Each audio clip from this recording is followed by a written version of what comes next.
All right, ladies and gentlemen, it is time once again for the Paranormal Portal. It's our Wednesday edition, which is what day? Hump day. Hump day. It's hump day, ladies and gentlemen. That means you're halfway there for your work week to be done. And by God, you deserve it. And hope you've had a good week. And thank you so much for joining us. We do stream live every Wednesday, Friday, and Saturday. So if you're wondering, what should I do Wednesday and Friday and Saturday? Well, come hang out with us because, I don't know, I can't think of a better use of your time. But I'm not alone here, as you may have heard, ladies and gentlemen. I am joined by my good friend and co-host, the Big Toe himself, Mr. Don Longbeard. Getting old sucks. It does. Yep, it does. Does.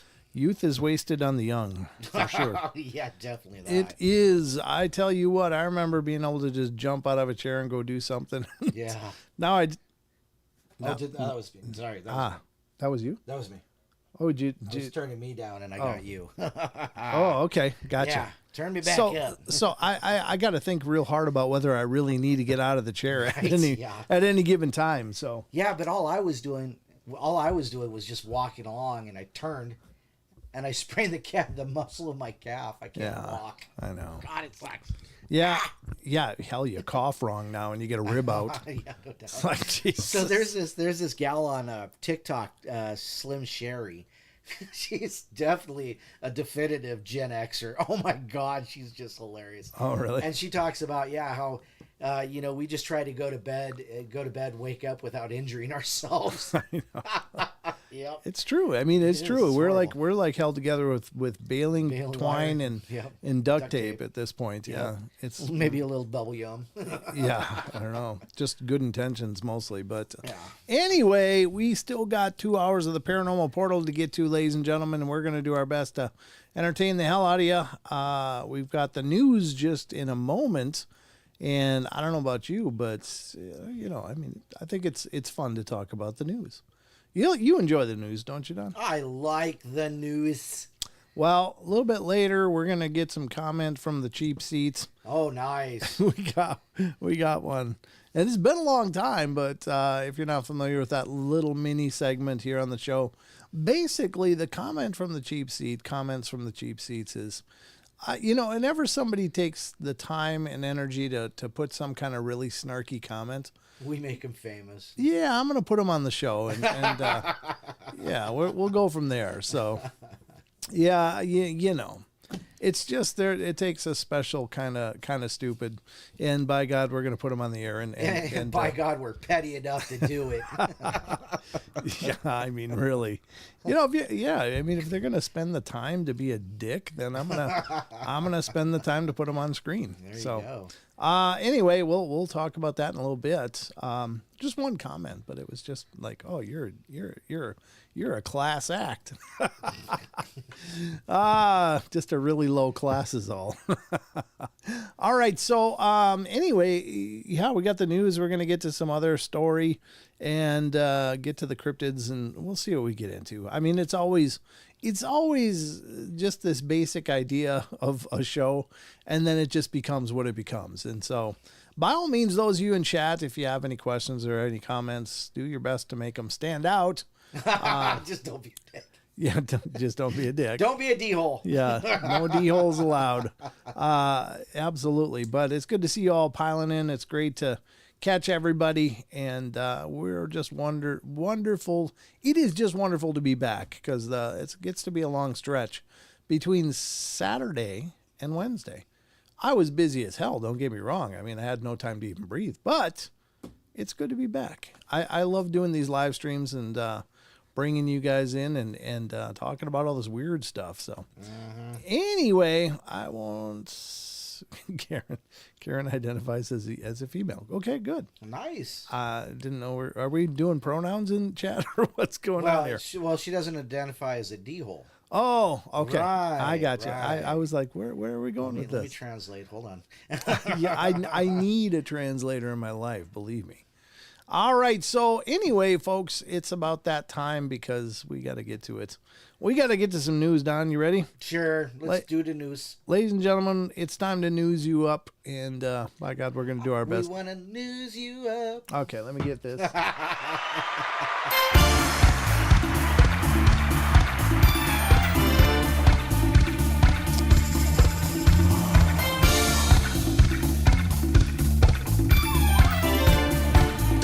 Aussie Tip Rat. I don't know who Aussie Tip Rat is. Good to see you, though. All right, ladies and gentlemen, the most trusted news. That is the Paranormal Portal news. Welcome to our news desk. Looks exactly like the other desk, because it is. But got a different colors on the screen, so it gives it that more multimedia experience.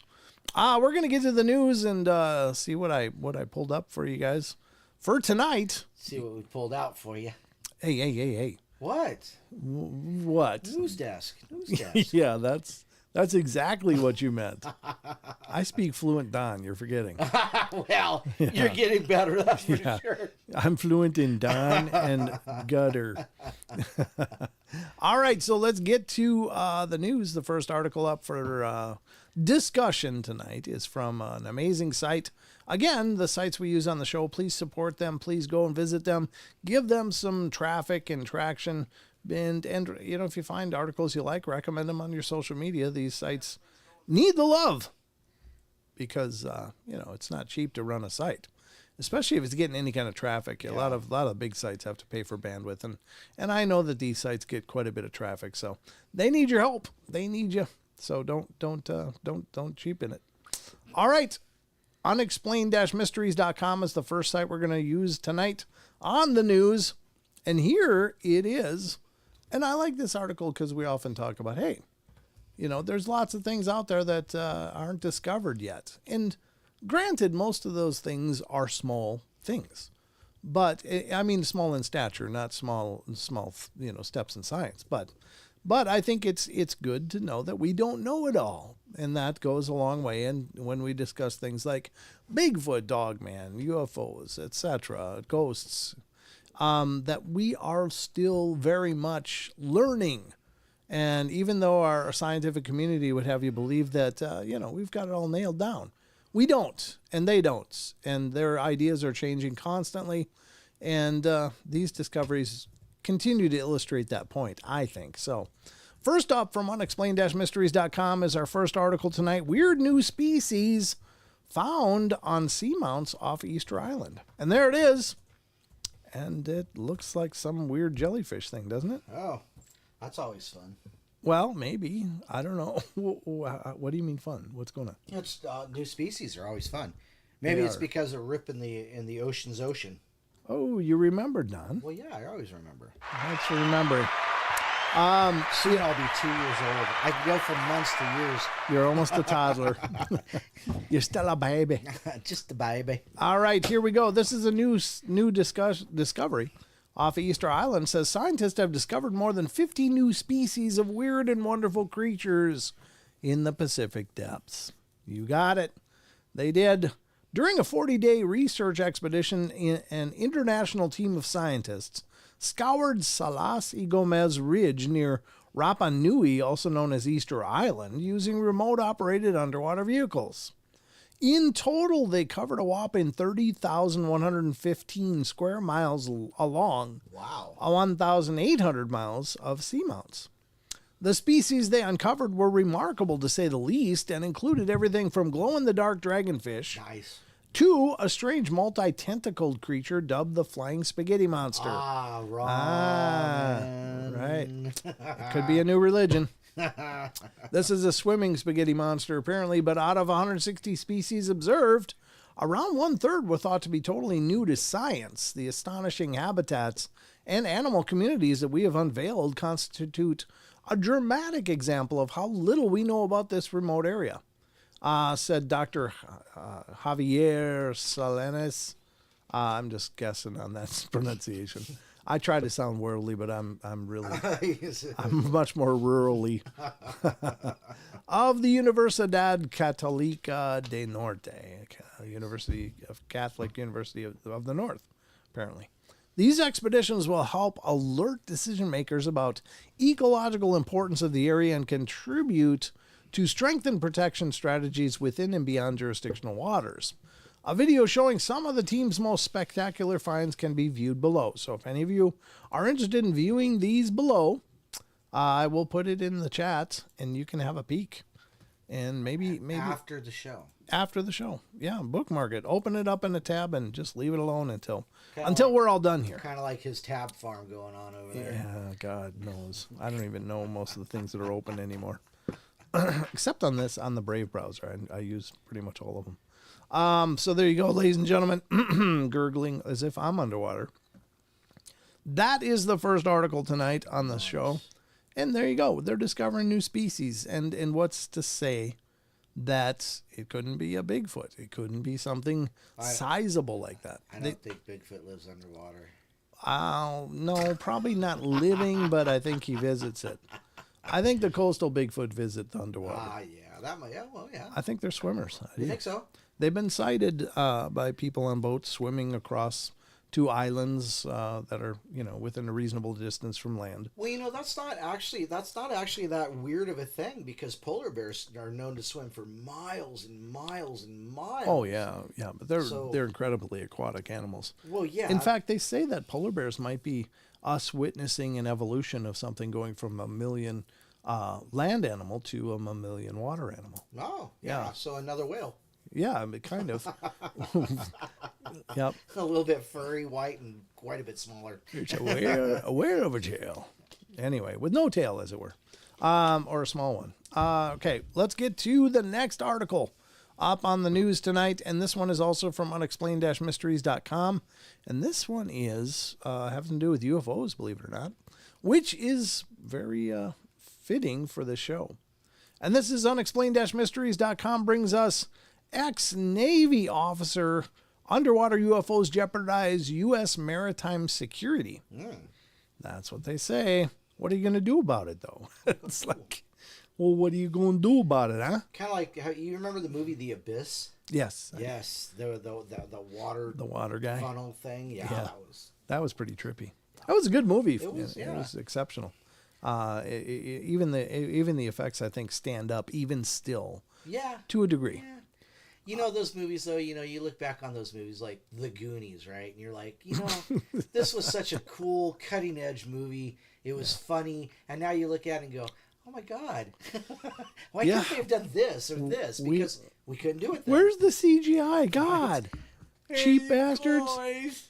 Yeah. Yeah, Chunk. That Chunk guy. Sloth. But Chunk was the belly kid. Yeah. Yeah. That's where I was going with that. Sorry. Anyway, here it is. A retired rear admiral.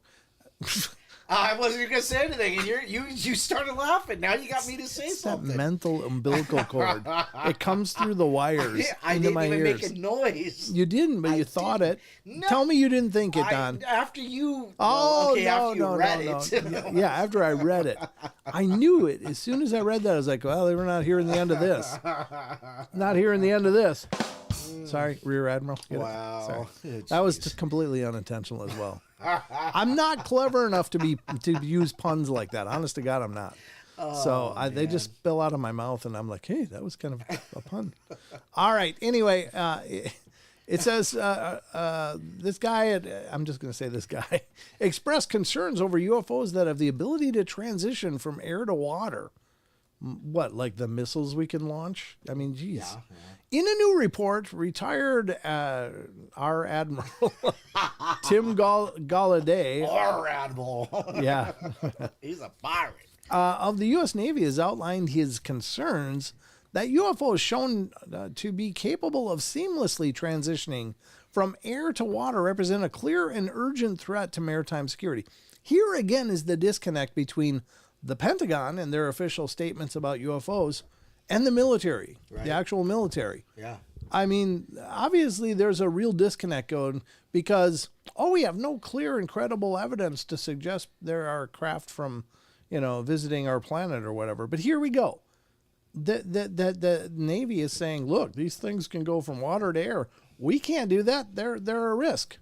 Well, if we can't do it, it can't be done yet here. Right. But it's being done by these extraordinarily advanced beings that don't come around, according to Congress. Yeah, but I mean, that's what frustrates me. It's like, on one hand, nothing to see here, move along, and on the other hand, we need more money to protect ourselves from these UFOs in the water. Right. Well, it's all about funding. God, it's just, I mean, it's like somebody taking a dental drill to my temples. I mean, really, it's like, come on, you guys. They can't even get the story straight between them. Nope. All right. One such example, which was originally filmed by servicemen aboard a USS Omaha in 2019, after it buzzed a U.S. Navy fleet off the coast of San Diego, was made public by UFO researcher Jeremy Corbell 2 years ago before being confirmed as authentic by the Pentagon. Who says there's nothing to see here? The Pentagon confirms it. Or not the Congress. Well, Pentagon is the ones that did that recent report. Yeah. That we have no credible that still evidence. Says nothing. Yeah, exactly. But then this stuff, it's like, what kind of this is like schizophrenia of a political nature. It's left hand not knowing what right hand's doing, even though it's all out there in the print. Oh, they don't read the news. They just make the news. It's just nuts. Anyway, in the footage see below, the objects seem to enter the water without even making a splash. The fact that unidentified objects with unexplainable characteristics are entering U.S. water space and the Department of Defense is not raising a giant red flag is a sign that the government is not sharing all it knows about all domain anomalous phenomena. No way. What? Really? Huh? Galladay wrote. I think that sounds good. It looks like a Galladay. Pilots. Sounds like a bidet. Well, I don't know. All right. Anyway, moving along.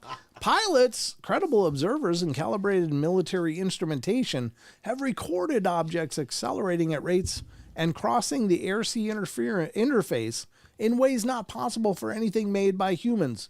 Quote. That was a quote. This is a quote. I mean, this is an official in the military. It's a quote, man. I mean, he's saying it's not obviously not made by humans. Right. To meet the security and scientific challenges, transmedium UAP and USOs should be elevated to national ocean research priorities. What, are you going to watch them some more? I don't think they're going to pull over and let you lift up the hood. I don't think we can... I don't think we can put anything near enough down that far near enough to get to them. So or keep up with them. Well, true enough. I mean, the last bunch of rich people that went down there kind of imploded. Oh yeah, no kidding. Yep. Yeah, it's like a bad beer can. To meet the security and scientific challenges, I already read that. To date, official reports of the UFO or UAP phenomena have stopped short of suggesting that these objects are extraterrestrial in origin. But note that they do pose potential security concerns. We don't know what they are, but we need more money. Of course. Right. Exactly what these objects are, who is controlling them, however, remains unclear. It's Tom Ding Dong. Yeah, could be. He's controlling them. What is this? This is from Jeremy Corbell's channel. Right. I guess we could check out some of this. The sound is off, but we just want to watch the footage. And this is the footage, ladies and gentlemen, of this object being filmed by military camera. And again, remember, it was confirmed by the Pentagon to be authentic. And do please recognize the crosshairs there? That's their version of a red circle. Yeah, that's the military's red circle. Right.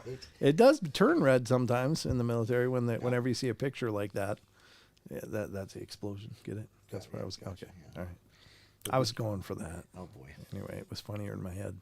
There it is. It's just there. When does it enter the water? Oh, we're getting to the all this military money and all this military technology, potato, and it still looks like a freaking potato did it. Yeah, but who knows how far away this is? This could be miles away. Well, those look like that looks like a pretty wavy sea. So you would think that it would be, if it was if There it was filmed there it with was. like. Whoa! Hey! Whoa! Hey! What Ah, the hell was that?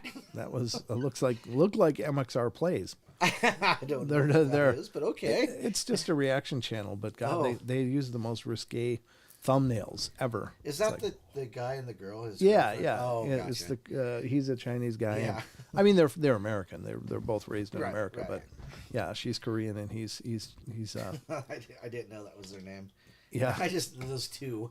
It's like, oh God, don't put that on my video. I didn't know. I had no idea what YouTube was going to whip up there. All right, so there you go, folks. I have Lorna Shore videos on mine. I don't know what that means. Lorna Shore. It's a death metal. Oh, okay, yeah. Well, yeah, there you have it. But there, oh, I did it again. Oops. You're really good at that. Well, I was going to scroll down because I was thinking of. You're teasing me. No, I promise you I'm not. I'm definitely not teasing you, Don. You read that wrong. You're in the wrong book, chapter, language. That is not my love language, Don. Oh boy. You twisted soul. All right. There we go. I again, one hand is saying one thing in the government, Yep. and another is saying another thing. And it's just like, come on, you're right. Get your story straight, or at least have a memo about things. And it doesn't really matter, but it does go to show you that there are several streams of maybe information. Right. Like it's not as collated and and unified as we're led to believe. I think that, perhaps the military doesn't really work on the official political channels and vice versa. And, Right. that one hand is doing one thing and the other one's doing something else. It's kind of like, after a lobotomy, they say if you're in the dark, your hands, your one hand will go weird or something like that. After lobotomy? Yeah, I think that you can't control your hands in the darkness or something like that. I don't remember what it was. Something like that. I don't know, but I've I had know. syndrome, Yeah, I mean, your hand tries to kill you when you're I sleeping, though. don't get it. I don't either. It hasn't but- happened in a while either. It's okay. Never mind. Well, you must have grew through it. This too shall pass. It did, apparently. Well, that's good because the other alternative is it got worse, and the thing actually left your body, I really like wanna that know what X-Files. Yeah, no doubt. That guy's belly. Oh my God. He'd open up and his twin would peel out and go do debauchery and then come back. There was actually a classic horror movie from like the late 70s or early 80s called Basket Case. And it was about a parasitic twin that was removed, and then the viable twin carried it around in a basket. Oh, jeez. And it was still alive. So, Of course it was. Of course it was. oh man, don't watch that movie. It's bad. No, I can tell it wasn't gonna make it on my Netflix wish list. I'll send it to you. No, please don't. Horrible. I'm sure I would never watch it anyway. All right, we're gonna get to. We got 2 articles left. Believe it or not, it's a newsy night, folks. We have a lot to discuss. All right, the next one up is unexplained-mysteries.com. And this is 25 years after release. The Blair Witch Project is getting a reboot, ladies and gentlemen. Oh God. Because Hollywood has no new ideas, apparently. Oh, wait until I tell you what else is coming out that's getting a reboot. Is it Harry Potter? No. Because I heard that too. Tom Holland, Spider-Man, is doing a reboot of Clockwork Orange. Oh, I didn't watch the first version, so. Oh gosh, it had Roddy McDowell in it. Yeah, it had a lot of weirdness. And so they're doing a reboot of that with Tom Holland. Well, there you go. I mean, Godspeed to him. Horrible. I mean, they're classic for a reason. Rachel found that movie Basket Case. You're awesome. It's on Tubi. Nice. I'm going to go watch it again for some god-awful reason. All right, next up, 25 years after release, The Blair Witch is getting a reboot. At the time of its original release, some people believed that the iconic found footage film was actually real. I remember that. You remember hearing about people freaking out about that? Yep. Like it or loathe it, there's no denying that The Blair Witch Project was a major hit when it was released all the way back in 1999, not only making $250 million on a tiny budget of less than $1 million, but also helping to popularize the entire found footage genre. Oh, God, yeah. The film follows 3 student filmmakers who go missing after venturing out into the woods near Burkittsville, Maryland, in an attempt to create a film about a local legend known as the Blair Witch. What made the film so terrifying was the fact that, unlike most horror movies, you never actually directly set eyes upon the entity that haunts them, thus leaving it all up to your imagination. Which are the best kind of movies. For a while, but you got to can unveil only it. watch it once. Yeah, I imagine. I never saw it either, so. Oh, I watched it once. I can't watch it again. Okay. It's just not as interesting now. Well, yeah. I mean, the whole shaky camera thing was interesting for a while. Like in, what was it, Cloverfield? But I liked how they blended it with, actual cinematic footage. And but that was a more modern version. Yeah. But I enjoyed that at least. It really brought you into the experience. It did, yeah. Well, the movie also does a good job of building suspense as the trio become hopelessly lost with an unseen presence, relentlessly harassing them until they can barely keep hold of their sanity. At the time of its release, the movie was marketed in such a way as to make audience believe that it was actually genuine footage that the authorities had found, and that the 3 actors who used their real names in the movies were actual students who had gone missing. In the years that followed the movie's release, there was an ill-received sequel. I was going to say, I thought there was a part 2 that came out too, as well as a reboot of sorts in 2016, which did reasonably well but couldn't recapture the success of the original. Nope. Now, to mark the 25th anniversary of the original's film release, horror movie veteran Jason Blum. Really? You know that name? Yes. I have no idea who that is. He's good. Is he related to Orlando? Has announced that the series will be receiving another reboot. According to Lionsgate chair Adam Fogelson, will really reintroduce this horror classic for a new generation. I'm very grateful to Adam and the team at Lionsgate for letting us play in their sandbox, said Bloom. I'm a huge admirer of the Blair Witch Project, which has brought the idea of found footage horror to mainstream audiences and became a true cultural phenomenon. I don't think there would have been a Paranormal Activity had there not first been a Blair Witch. So this feels like a truly special opportunity, and I'm excited to see where it leads. Well, there you go. I have to take issue. There was a piece there. It says the 20th anniversary will reintroduce this horror classic to an industry. Oh, the horror classic. Yes, it'll reintroduce that. However, that genre is still alive and kicking. Yeah. Like you said, Paranormal Activity was awesome. The first one was great. There was another one of those that was still pretty good. But the second one always sucks. However, if you want to see another one, it's called Butterfly Kisses, and it's about Peeping Tom. Uh-huh. One set of people in that movie call him Peeping Tom. Okay.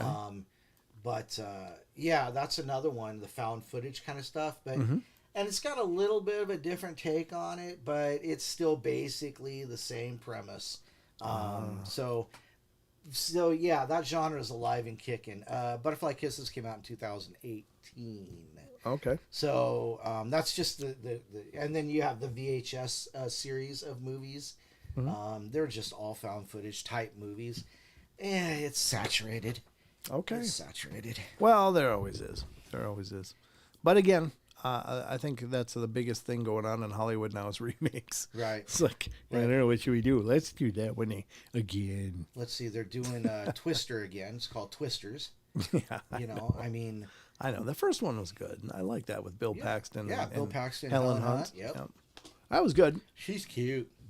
All right. Here we go. UFO phenomena for the last article from unexplained-mysteries.com. Strange glowing blue object descends into river in Philadelphia. You heard it here first, folks. Do you have a little bit of a side theme going on tonight? Things descending and ascending out of water? No, actually, I don't know if this is... Oh, it is going into a river. No, I just pull them up at random. Must be the Mississippi. Oh, yeah. Fish sacks. All right, here you go, ladies and gentlemen, from from unexplained-mysteries.com, witnesses managed to capture the spectacle on film as the mysterious object slowly descended into the water. Here's the object in this screen capture, I guess. Maybe there will be a video. There is a video, so we'll check it out. Something strange was visible in the skies over Philadelphia earlier this week, and nobody's quite sure what it was. Where did it come from, and who was responsible for putting it there? Resembling a string of blue lights floating eerily in the heavens, the peculiar object was captured on camera from different angles by a number of bystanders. Particularly intriguing was footage of the object descending very slowly into the Delaware River waterfront with its blue lights illuminating the water as it approached the surface. So, what exactly could this be? Look at that ad. If pooping is a call of nature... Oh my God, I don't even want to read the rest. Nope. This is an ad, for God's sakes.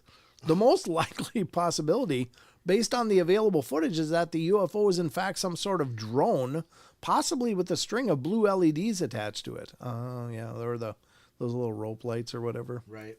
The fact that the lights are hanging down loosely could suggest that the drone suffered from a sort of technical issue or even a collision, which might also explain its long, slow descent. Exactly who was operating it or why it was equipped with the lights, however, remains unclear. Well, we're going to watch it on X because that's where this is coming from. So That's funny, though. I wouldn't think that it would come down very slow. I think it would just, come crashing down. Well, I mean, if it still had some power, Well, yeah, maybe it was fighting it. Yeah, maybe. Man. That's kind of... Holy shit, what is that? I mean... You see it?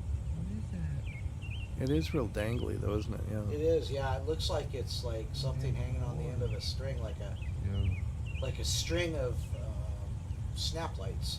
Yeah, exactly. Yeah. And it's just kind of... But it didn't float, so Is it it went staying down lit? It's staying lit in the water too, Right. yeah. Yeah. So I mean, it's not. And that's coming back out too. Oh my goodness. Coming out of the water. But see, if you look at it now, when it's man. coming back out of the water, it looks like it's coming the off hell? the water, like it was, like it was on top of the water, and then pulled it up, and it Yeah. just kind of came up. So I don't know. I don't know. I don't know either. I mean, it's Stay over there. it is kind of wiggly like a string like thing. So Yeah. okay. And it's in and out, in and out. Oh, it's just taking a dip. Taking a dip. That's what he said. Awesome. So taking a dip on the video at the same time. Just right after you. That guy had the same idea, Don.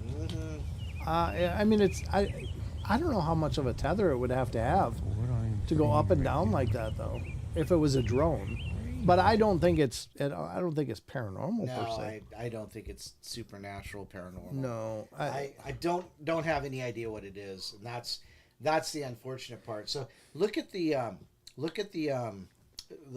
reflection of it in the water and how long that reflection is. Yeah. So it's kind of it's sus. I say it's sus. Yeah, I don't know, ladies and gentlemen. I don't think. I think it's something dangling and going into the water, and then coming back up and going down. I don't think it's paranormal or otherworldly, but I don't know what it is. But I would probably guess that it's just some sort of maybe some string of neon lights, those snapping things you use at Halloween. Could be a whole chain of them together or a braid of them. It's hard to say. I don't know, but whatever it is, it's interesting. But I don't think it's. I mean, it's obviously not conclusive at any rate. Oh So. God, no, yeah. So there you go. This has been a presentation of the Paranormal Portal news. I hope you found it interesting and maybe you learned something. Maybe you just had a good time with it. But whatever the case, you're welcome. So let's get back to the rest of the show, ladies and gentlemen. Let's do it.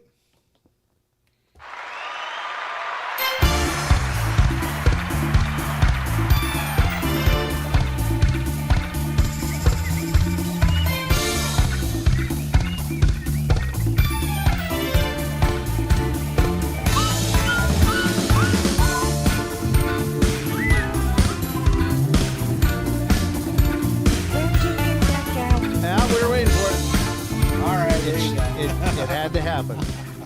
All right, ladies and gentlemen, speaking of having to happen. Boop. Oh.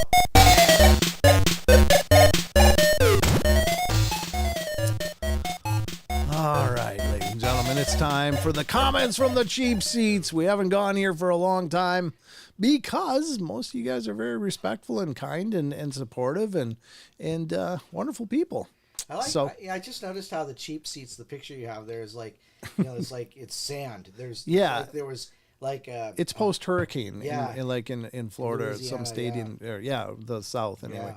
So it's a post hurricane shot. And that's where they belong. Yep, they're the cheap seats. Yeah. But this is a segment where if we do happen to find real crappy comments on wherever pertaining to the shows, the live streams especially, but it's not exclusively live streams, but just any crappy comments. It's like, well, again, I said it at the beginning, but if someone's going to take the time and energy and bend their brain into how to be, a D-hole. Yeah, a real D-hole, a real a dick hole, as it were in this case, then I'm going to do... That didn't sound right at all, did it? Nope, sorry. And you get on me for my mouth sometimes. Because I think people like this are just being intentional dicks. They are. They're trying to be just cutting and mean. Now, I don't know. To each their own. I don't mind if people have criticisms, but it's all in how it's presented. It's like if you want to say, hey, you know what? The sound is horrible on this. You guys need to straighten that out. Okay, fair enough. Every show is not going to be pristine and awesome. We have, we do our best. We're not a professional team. We are enthusiasts that are passionate about what we're doing, and we're trying to give a professional product. But at any rate, when somebody takes time to do that, then I'm at least going to give them a little notoriety for their wonderful behavior. Mm-hmm. So that's what the comments for the cheap seats is for. And today's comment from the cheap seats, ladies and gentlemen, comes from YouTube, where Mr. Let me see, what's his name? Oops, no, that one wasn't the one. This is the one. It's from Bloody Tapes 4516. He left this comment. He's like, and I thought my vids were real bad, but yours are. It actually says yous are.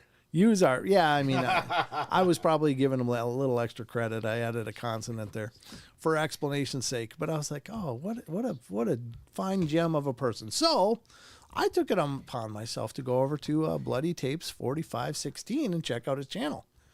And when I got there, I found out he was wrong. I said, "Aw, don't sell yourself short. Your videos are plenty bad."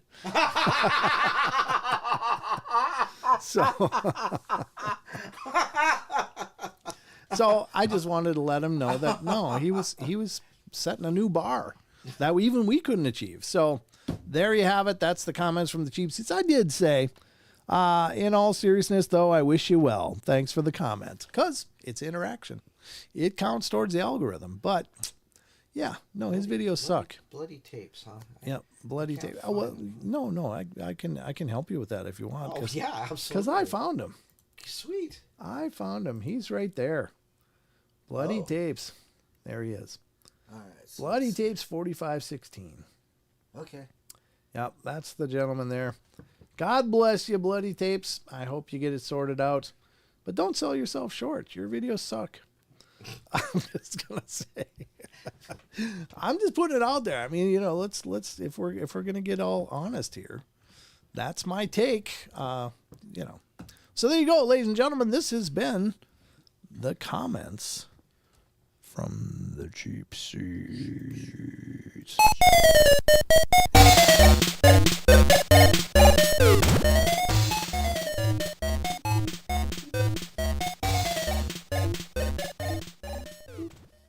There you go, ladies and gentlemen. We haven't done a segment like that in a long time. So, but when they come, I'm going to serve them up hot and fresh. Just what a dick. When I first started doing this show, I just thought, we do need a D-hole emoji right here in YouTube. I got to grab that one from Discord and upload it to YouTube because I can do that because we have memberships. But I forgot what I was going to say completely. It's gone. Sometimes that's a good thing. Yeah, no, it's not always a bad thing. Don't get me wrong. It's better if I... Wow, this has been up for 5 days, and he's got 16 views on this. Yeah, he's cooking up a storm over Yeah, exactly. Wow. Yeah. Well, there you go. You know, not to say that we have a ton, but, you know, we've got quite a bit more. And, you know, and honestly, if he'd have been like, yeah, I didn't really enjoy this video, it's like, okay, fair enough. Yeah. You know, yeah. I don't really want to attack the guy, but you know, if he's gonna go full dick, then he's gonna get a little repercussions for that. So anyway, that's the take. You just gotta let them go. Those moments. Well, you know, they come back soon. Oh, you're listening to him? Yeah. No, it's nah. Okay, well that's it anyway. I was just kind of having a good time. It's like, oh, we got a cheap seats coming again. So Sweet. There you go. It doesn't happen often again because you know you guys are amazing. But when they come up, that's what this segment was for. So anyway, we are working through. Well, actually, we're going to start a new article tonight because I read through the rest of the last one from Ranker, and I was like, well, it was mostly real mundane stuff. So we thought we'd start a new one tonight. What time we got? We got 7:46. Yeah, we'll read a few of these. Then we'll get to the cryptids because we got a lot of cryptid stuff. In fact, we got a really long one from the Sasquatch Chronicles blog. Ooh. And it's going to take me a while to read it. So at any rate, we're going to move on to another Ranker article.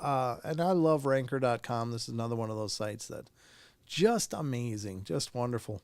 And by golly, they have articles about pretty much anything you'd be interested in. Hey, he put his physical address in here. Okay. All right, moving on, Don. Nice. Yeah, well, he's in the cheap seats for a reason. You can actually send him mail. Yeah. Somebody send him a glitter bomb, please. Oh, God. All right, we're going to go to another Ranker article. This is 16 employees share their bone-chilling stories from working in remote places, and we are creeped out. Now, I can't say for sure many of these are going to be paranormal related, but if any of you guys have been into remote places, it's a whole different kind of feeling because when you're far away, you're it, you know, and if you're ever in a situation where you need help, it ain't coming, you know, so it's a really sobering moment when you're like, man, I hope things don't go south. Cause if they do, I'm it. You know, I am it. This is it. Whatever I got on me is all I'm going to get for help. So it is a weird kind of situation. Right, yeah. But this is written by, well, it was aggregated by Colin Morabito, and this is from October 16th, 2020. And I think this is another one of those Redditor scrapes. And so here's one. All right. The first one, as a matter of fact, and it's from Redditor, the albino rhino 504 is wow. The name. I was like no, that's not right. It's the albino rhino. That's pretty cool. I kind of like that name. All right. And this article, this one is field geologist finds something on a large pole in the middle of nowhere. What was that funny? Oh, never mind. I don't want to know. I just realized where you were probably. And I was like, oh, let's leave that alone. All right. I was a field geologist in the outback about 12 hours north of Adelaide. One day I was driving the truck and saw what looked like a flagpole sticking up in the middle of nowhere. Well, I wasn't anywhere near a farm or anywhere else that people would be, so I decided to drive over and check it out. It was a dead dog, fully impaled on a spike. No way. Like from the D hole to the food hole. The B hole. The B hole to the food hole. Yeah, sorry. Hey, hit that D hole. That's amazing. Hey. Yeah, that's a hell of a name, isn't it? Took some pictures and had my boss call the cops, but for the rest of the assignment, I was freaked out that some maniac was out there with me. Yeah. Yeah, no doubt. I mean, that's not what you should find in the middle of nowhere. That's kind of scary, actually. It is. It's like super creepy. Hey, look at how it's coming out on YouTube. The chat's over the top of the. Oh no, that's fine. I had to do that to get everything to fit. I can't read it. I'm reading it though. Gosh darn it. That's why you listen to my soothing tones. The dulcet. All right, here's the second one. Delivery driver. Oh. What? I just realized my microphone's off. Oh, deliver is like when you first started on the show. We had like one mic. Hey Don, what do you think? Hot potato on the mic. All right, delivery driver, remote delivery to trailer park. This is from Redditor Snow _cabbage. I used to be a delivery driver, which doesn't sound very remote because it isn't. However, I did have to deliver to some pretty remote places. One time, I delivered to a trailer park just barely inside our designated delivery zone, and it was very dark and poorly lit. I leave my car running and keep the headlights on and inside lights on to go deliver the pizza. Oh, it's a pizza delivery. Okay. Upon returning to my car, I sit down in the driver's seat and look up to see a creepy old man standing less than 3 feet from my side of the car. Wow. He was just staring.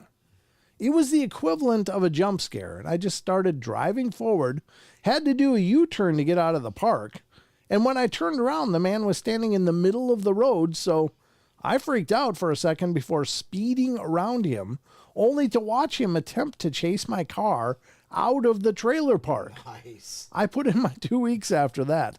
Yeah, that's enough to kill a career. Yeah. It's like, nope, I don't care how fresh your pizza is from now on. Get it at the store. You want it in 30 minutes or less, you're lucky if you get it at all. Yeah, that's horrible. I mean, honestly, as creepy as the paranormal is, a lot of times the living are much more creepy. Right? Much more creepy. All right, number 3, remote grocery store worker, mumbling man wearing overalls covered in dirt. And some of these you got to wonder, what if they're like possessed, What if there is some paranormal twist to this? Just some oppression or possession cooking? Right. Yeah, that'll make people all kinds of stupid. All right, this is from Redditor, Juicebox-Fresh. I worked in a store once in a really small town that was always absolutely dead.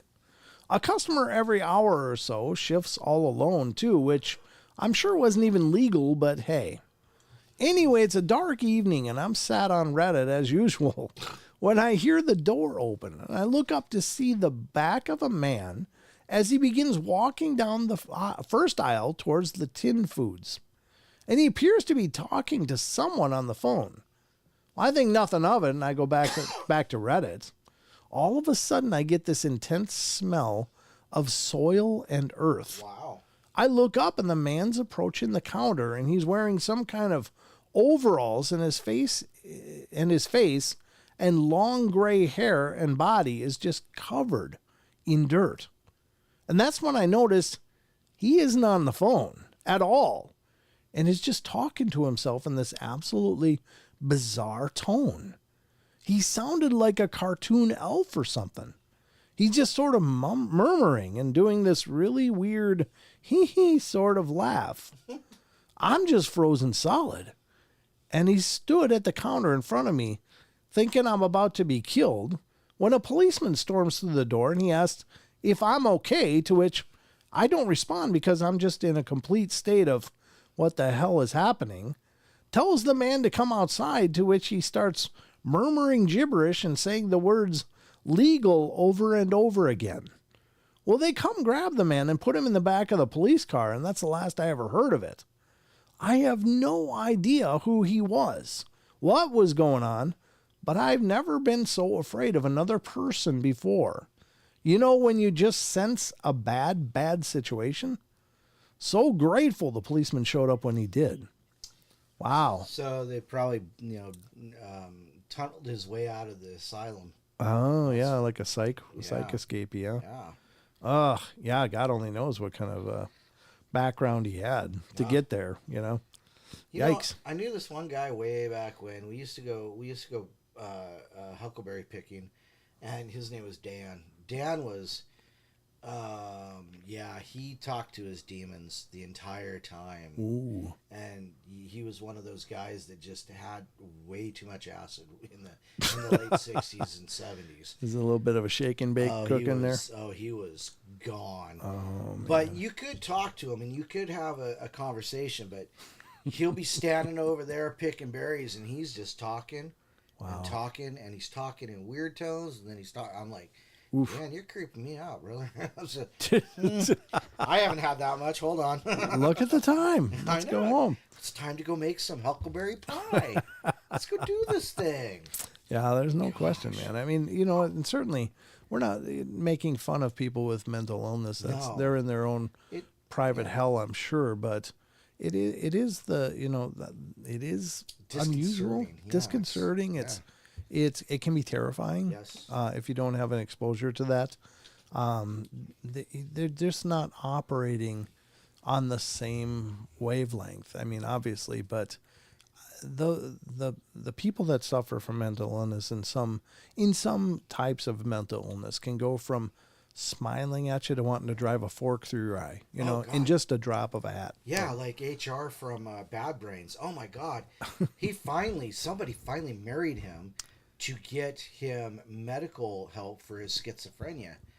I don't know what you're talking about. So the lead singer for Bad Brains, his name is HR, Human Rights. It's what HR stands for, is Human Rights. There's a documentary, a really good documentary called Finding Joseph I. Really good documentary. Talks about all of it. That guy is a genius, but he was schizophrenic, and it just got bad and bad and bad. And finally, some gal, you know, took a liking to him, married him, got him on meds, and Joseph I is more leveled out now. Oh, good. Or not Joseph I, but HR. Yeah, he got the help he needed. Yeah. Right. Yeah. Yeah, that's the part that's, you know, I mean, in most cases it's treatable. Right. And, you know, you wish the best for those people, because honestly, it's not their fault. Well, it's yeah, you can't unfortunately say treatable. You can say manageable. Well, yeah, okay, manageable, right? You know, that they in many cases can function and have a normal life, right, as long as they stay on a treatment plan. Right. But, you know, it's tough. You know, hell. Yeah, I don't understand. Yeah, it'd be one of those situations where you'd have to know. Well, that's like earlier I was talking to somebody about deaf people who you know, get cochlear implants, and a lot of them don't like them. Oh, really? Yeah, because they've lived in silence for so long. It's like, God, you know, when does everything shut up? But yeah, but you know, a lot of them won't wear them because, you know, it's not really, they don't really hear the words. They hear it's a sound simulator. Oh, okay. So it's like a bone inductive, you know, kind of thing. Oh. A sound simulator. But I assume that, you know, when they put it in, they can understand your words. They could certainly do it better. And they've had a lifetime of reading your lips. Oh, and sure. So then they know what the meanings are, especially people who sign and speak at the same time, which they probably shouldn't because it's impolite. You know, so they just don't like them. So it's like one of these juxtaposition things where it's, you know, it could help, it's manageable, but some people just don't want it. Yeah, I hear you. Well, let's go to the next one. Agricultural field work, movements in the middle of a cornfield. This is by Riarum, Riarum. I used to do agricultural work alone in a field for 10 hours a day kind of thing. The pure amount of times I heard the sound of running and snapped up to see literally nothing was horrific. I was convinced it was surely animals between the trees for a while, but the weirdest moment was when I heard it loudly from a row of trees next to me. And immediately ducked under to see the feet of whatever animal it was running by. And there was absolutely nothing. I remember trying to stay calm and walking really fast to the toilet block and sitting there for a good while before I came back. I never thought I'd be so freaked out in the daytime, but there wasn't a soul nearby for quite a way. And it really amped up my imagination. Yep, that'll do it. Well, it could be a glimmer man. the cloaked, invisible predator-looking people. Boy. That would be creepy. Wow, that's trippy. Could be a Bigfoot, but cloaked. Could be a ghost, but cloaked. Everything's cloaked. The invisible stuff. All right, number 5, Boy Scout summer camp counselor, choir Deadly. choir in a very remote woods. And this is by Willie D.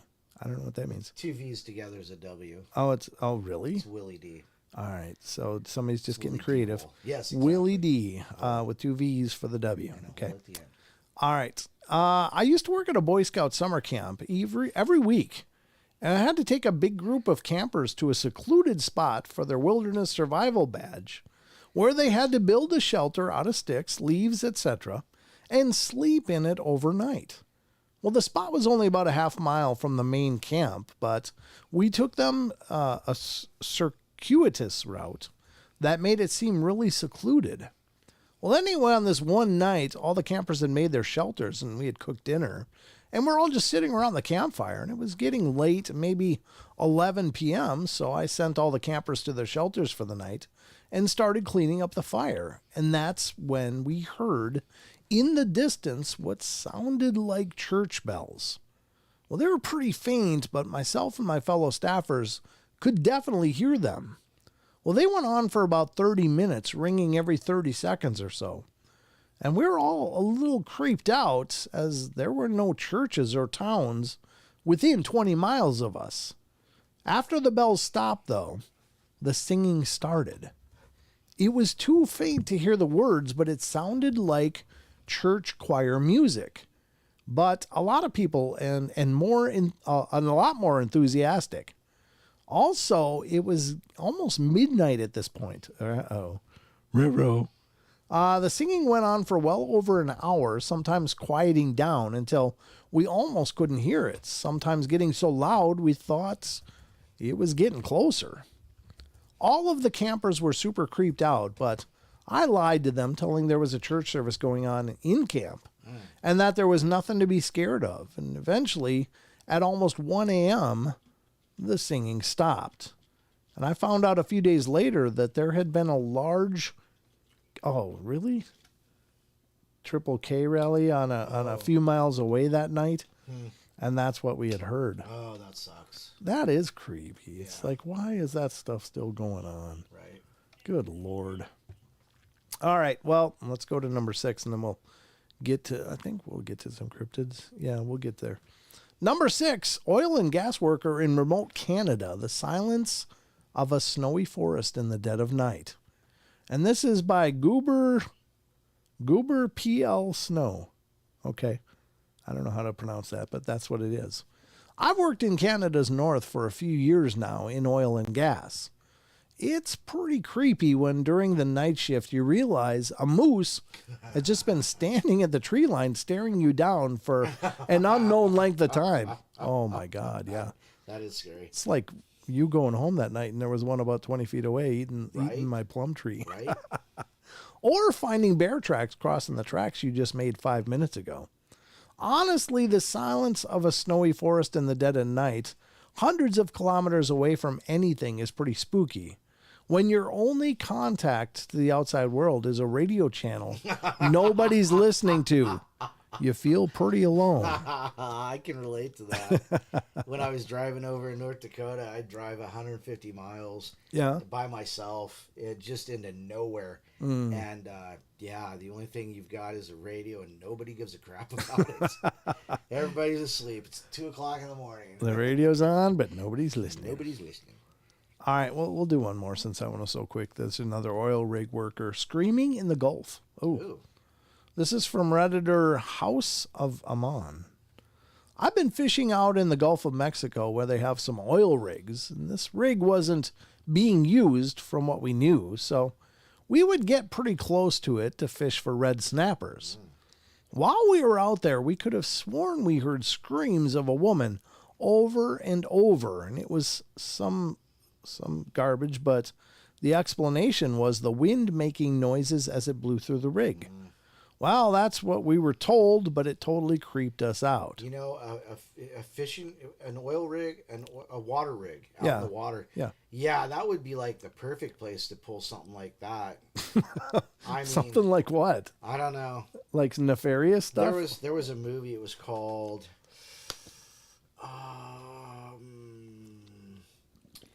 Dang it! It's a Netflix original. I'll have to remember it. Anyway, what happened? They were basically out on an oil rig, and the Russians were trying to bomb America. Oh, And okay. this rig is where they started their infiltration. They're staging. Right. Gotcha. Well, I mean, there is sirens, as a possibility too, right? No, true enough. Yeah, true enough. Could be some screaming sirens somewhere off in the distance, trying to lure red snapper fishermen out into the depths. Oh, no. That sounded way dirtier than I meant it. Oh, yeah, Oh. it did. And it went through my head. It filtered even worse. Oh, God. Yeah. I think that's what happens, Don. You're like a pathogen, and I'm infected now. It's Boy, like, I'd love to tell this story, but I just can't. I'm sure you would. Well, we'll stop there with this because, Annie Manuel says mermaids. Hi, Jess. Good to see you. Good to see everybody. Don, why don't you do shout-outs before we get to the... Well, Deb just left. So, Deb, sorry if you're still listening. We love you. We love you. Good night. Yep, absolutely. So, participants. Ooh, there aren't many. Aren't participating? We'll give them a second, though. Nope. I'm just going to start at the top and go down. If I miss you, if I come back, I'll get you. I don't know. Annie Manuel. Hi, how are you?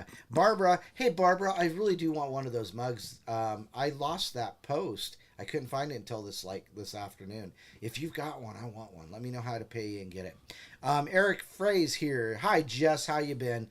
Jess is going to Roswell, go visit again. She said she hasn't been there in years. I haven't been there at all. So that's Jess. John Stevenson's here. Hi, Karen. How are you? Naked 2883. Rachel gets it right. Wizard Moon 13, and then of course Aether Archives would be moi. So if you aren't chatting, you're not getting a shout out. Justin Goodearth is over on Rumble and in YouTube. Justin Goodearth is in really? Yeah. He's always hanging out on yeah, Rumble. there he is. I see him. Yeah, here he is. And then there was Justin Sane earlier too. So there nice. you go, yeah. Okay. Justin Goodearth, our good friend, Yep. and then Justin Sane. Justin Sane. It's just a little insane. That's kind of an interesting name. Let's see. Hardwick's here. Yep. Oh, Hardwick's just a couple months behind me in my our membership. So there you go. Oh, nice. So I'm 21 months old. Pretty soon I'm going to be 2 years. And Justin Goodearth is over in Rumble, as is Taipan 007. Barbara Mora is over there. Yeah. She's all over the place. Yeah, and she's there. I think that's the three chatters. I'm over there in Rumble. And so, that's the chatting going on in Rumble right now. So RC Tiger just popped back in. Drake #1. Hi, Grumpy Owl. How are you? There's Justin. And that's it. You missed your chance if you didn't get shouted out.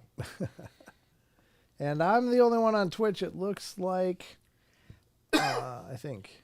Oh, Chris. Hi, Chris. Chris? Chris. Oh, Chris. Chris Cirque. Chris Cirque. There you go. Yeah, I always say Cirque. Chris Cirque. Which is Chris backwards. It's double Chris. 2 for the price of 1. All right, ladies and gentlemen. Oh, and maybe it's actually Criss Cross. No. Criss Cross? Yeah. Because it would be Sork instead of Cirque. Whatever. All right. Anyway, not that I have one of those Oh, brains. Misfire Jack fell asleep. Nice to have you back, Jack. I'm so tired. Well, don't worry about it, Misfire Jack. No it's problem. okay. Just as long as you're finding this soothing and relaxing, by God, stick with us. He is like Mr. ASMR or ASRM or whatever that is. ASMR, yeah. Oh, my voice, yeah. I don't know if that's a good thing. I mean, I realize people mean it complimentary, but I don't know if putting people to sleep is a good thing for a show host. Right? I love tuning in to fall asleep. Tuning like, out. wow. Tuning in to tune out. I could just sit here and read a dictionary. Lady D said she did it all the time.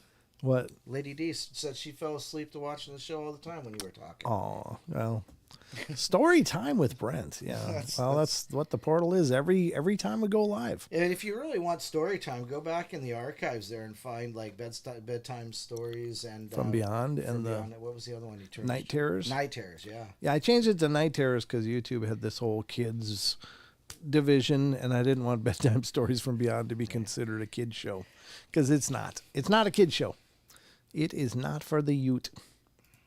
All right, well, we're going to hop over to Sasquatch Chronicles blog to start out the Cryptid Corner tonight, ladies and gentlemen, as we dive into all the creatures and wonder and unusual intrigue of cryptozoology. So, well, we start with Wes's site, which is wonderful, which is SasquatchChronicles.com. Never heard of him. Yeah, I think you have. Oh, all right. I think you've heard of him. I think he's bought me a drink or two. Yes, he has. He has. Yeah. And he didn't have to listen to you snoring later. I did. I didn't listen to me snore either. No, I know. I was the only one having to deal with it. No. I can tune out pretty much anything after a few minutes, but it was like, wow, Don's tired. All right. Yeah, we had a good time hanging out with Wes and Lori and Casey at the conference that time. That was great. All right, we're going to go to Sasquatch Chronicles blog. This is from April 11th, and it's called The Runaways. And this one's a longer one. I had it last show, but I was like, I can't read that. Wow, yeah. It's a big one, but somebody's got a lot to say, and I'll do my best to read it. As I'm getting older, my eyes are getting worse. So, like, the font always looks like, should I blow that up some more? Maybe I should try, just to see. Karen said the Voices from Beyond. Was that the... Voices from... Oh, that was the new one you just put out on Sunday, right? Monday night? Voices from Beyond the Staticom project. Yeah. She said that was a good one. Oh, good. Yeah. She said it was interesting. That was a fun episode. And here's the thing. It's a little technical, but those Tony Rathman and Ron Iacovetti, as well as Tony's wife, Cherie, and Lourdes Gonzalez were... they're incredibly knowledgeable about ITC. They've been working at it for years. In a nutshell, they started out with an interest in the paranormal, essentially, when they did start getting involved. But the ITC stuff really kind of intrigued them, with things like the SB7 and different products that were able to, seemingly give really good results. Right. And Ron and Lourdes had gone back and really looked into the direct radio voice, where they're using radio with tubes and white noise and generating the sound. But then they realized, essentially, they developed their own process using a white noise generator. So there's absolutely no radio involved at all. Yeah. So did everything. They use a speech generator or anything nope, like that? No, nothing. Just white noise? Just white noise. Everything that you're hearing on there when you listen to the samples is just from white noise or static noise. Wow. If you ever hear the term white noise, it's static. So it's a throwback to a tube. Yeah, it's just straight white noise. Right. They built the process on direct radio voice, but then they added so many elements. They're on like the second iteration of Staticom now, which is much clearer results. But if you listen to the samples, I would recommend watching the video version of it, just because it's easier to see the words pop up as you're hearing them on the screen. It's much more visually a visual exercise as well as an auditory exercise. On the podcast, I tried to say, on this clip, you're going to hear this. But it's harder to piece it together. But when it pops up on the screen, you're like, wow, that really does seem what it's saying. So it's worth a listen. I think they're doing some exciting stuff. And it's a longer episode. It's over an hour and a half long with all of the clips. But if you're into the paranormal research, if you're into learning about ITC, if you're into, possible direct communication with spirits, check it out. It was incredibly informative. So, all right, we're going to go to The Runaways, April 11th on SasquatchChronicles.com from the blog. Special thanks to Wes. We appreciate it, brother. A listener writes, as a runaway teenager, I had to stay hidden from society. In our small town, everyone knew each other, and the cops were always lurking and did not like us punks one bit. I was always fearful of being picked up and returned home to an abusive household or being put into a group home or juvenile detention center, so I ran away to New York City and lived in the street with the street punks in the Lower East Side. I was able to blend right in and hide in plain sight. In fact, I saw my stepfather looking for me as I walked right by him with a large group of crusty punks. He did not see me, and we were literally 3 feet away from each other. And that's when I started thinking about leaving the city. I had a close friend named Pat. He was like a brother to me and still back in New Jersey living with his grandparents, also in an abusive home. His super aggro grandfather hated him. He met up with me and we lived on the fringes of society, evading the law for a long time. We would stay anywhere we could. Many nights under random bridges, on the floors of friends' rooms, daring enough to sneak two runaways in friends' vehicles, rooftops. I could go on and on. One day we decided that living even in the shadows was far too great of a risk of being caught and put into the system. We decided to go... Cousin. The ghost box says cousin. On the phone. He is, actually, yeah. Yeah, my cousin's listening live to the show. Paul from Tennessee. He's out there listening to us. So we decided to go to a more remote area. And we panhandled enough money for a 2-man tent and some other survival gear to go live in the forests of New Jersey. We got the tent, a bunch of knives, a couple of flashlights, lighter fluid, a giant box of Strike Anywhere matches, some water canteens, a bunch of duct tape, and a bunch of other cool low-budget survival gear. I'd already been living on the streets and had a bunch of gear from a youth drop-in center, like a military canvas. What's a pickle sack? It's a sea bag. Okay, and a P-38 can opener, a medical kit, and a prison blanket. Our other buddy, Jeff, who I briefly mentioned earlier, had a car, so he would usually drive us wherever we needed to go after he got out of school. He was kind of spoiled, and his mom worked in New York City, so he had the house pretty much to himself till like 8 p.m.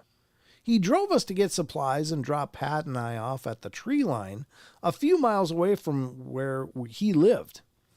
We had been back there a few times, but never made it too far in. We hiked about 3 miles or so in, and there was this open area of high power lines, soft sand, and dirt. Dirt bikers had it all dug out with big jumps and deep pits and all sort of hills. It was really cool because it was so open and the sand was almost white, contrasted with the dark earth. A few weeks before, we ran into a dirt biker coming from back there, and who told us bodies have been found mutilated back there. People believed it was a mafia body dump. Anyway, we searched for a place to call home. And as we were walking, we saw what appeared to be a small game trail. It was the only opening in a heavily vegetated tree line, which was full of poison ivy, poison oak, and poison sumac. We went in and hiked back a bit, literally bushwhacking our way in. We found this cleared out area that was surrounded by pitch pines, large red pines, as well as some tall oak trees. And there were loads of marsh ferns everywhere, and we came across some wild blueberries nearby. There was a freshwater creek leading to a lake nearby as well. We cleared out the area, which was filled with nasty funnel orb weaver spiders and some other creepy crawlers and a couple of cottonmouth snakes. And we set up the tent first, and then we dug out a fire pit by hand. We found the basket of an old 80s-looking grocery cart on the way, so we laid that sideways in the pit and surrounded it with large stones we found by the creek. Oh, there you go. It's right in your lap for a second. Nope. It really was, yeah. No pull there. That's what I hear. Oh, no. We set up the tent first, dug the fire pit by... Sorry. Just came out. Looking at the grocery carts on the way, so we laid that sideways in the pit and surrounded with large stones we found by the creek. We figured we could use it as a sort of stovetop to cook food. And we put a couple of big logs around the pit to sit on. And as we're doing all of this work, we both kept feeling like we weren't alone. We were also hearing lots of noises as if living tree branches were being slowly bent and twisted. We didn't think much of it, just wrote it off as just weird sounds of nature. We heard some other noises that almost sounded like when you put your finger horizontally in your mouth and make a cheek popping noise, but in a fast repetition. I remember saying to Pat that it has to be a woodpecker or something, even though I was pretty sure it was not because it didn't sound like wood. But I didn't think much of it. The first night it started to rain and we had fire going on, but it was starting to go out, and we both ate some smashed dried ramen noodles with the flavor packet poured in and some Chef Boyardee right out of the can in our tent. Then we laid back and just started BSing for a while before trying to sleep. As we laid there, we started hearing things moving around outside of the camp. We just laid there in silence, staring at each other, amazed and slightly terrified. We had no clue what could be making that noise. It sounded like something was trying to tiptoe around, but every step you could hear twigs and sticks snapping. And we thought we heard some mumbling, but the sound of the rain on the tent drowned out a lot of the sound. We finally fell asleep and woke up really wet as the rain had somehow seeped into the tent.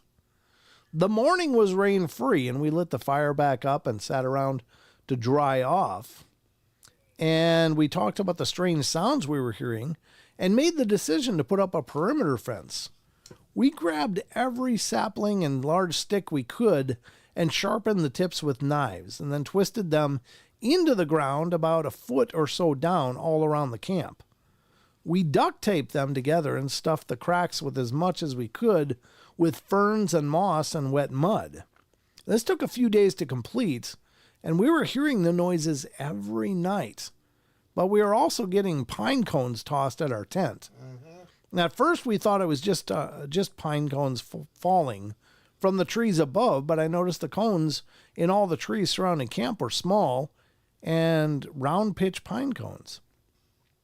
The ones hitting the tent were long and thin from the eastern white pine, which wasn't anywhere near our camp. And we then decided to take the handles off of 2 knives and make spears out of them for protection and to hunt with. We failed at hunting anything, ha ha ha.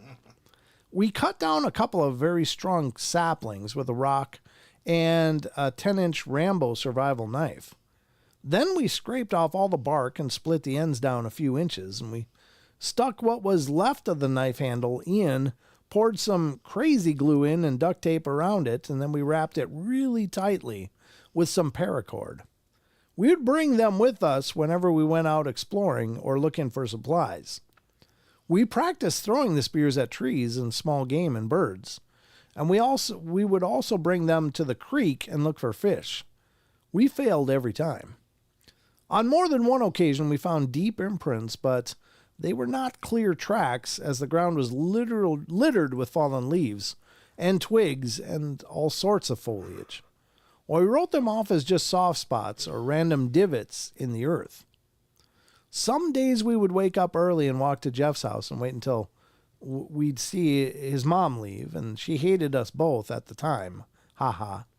And then we'd climb onto the roof of his garage off the garbage cans and jump up near his bedroom window upstairs and wake him up.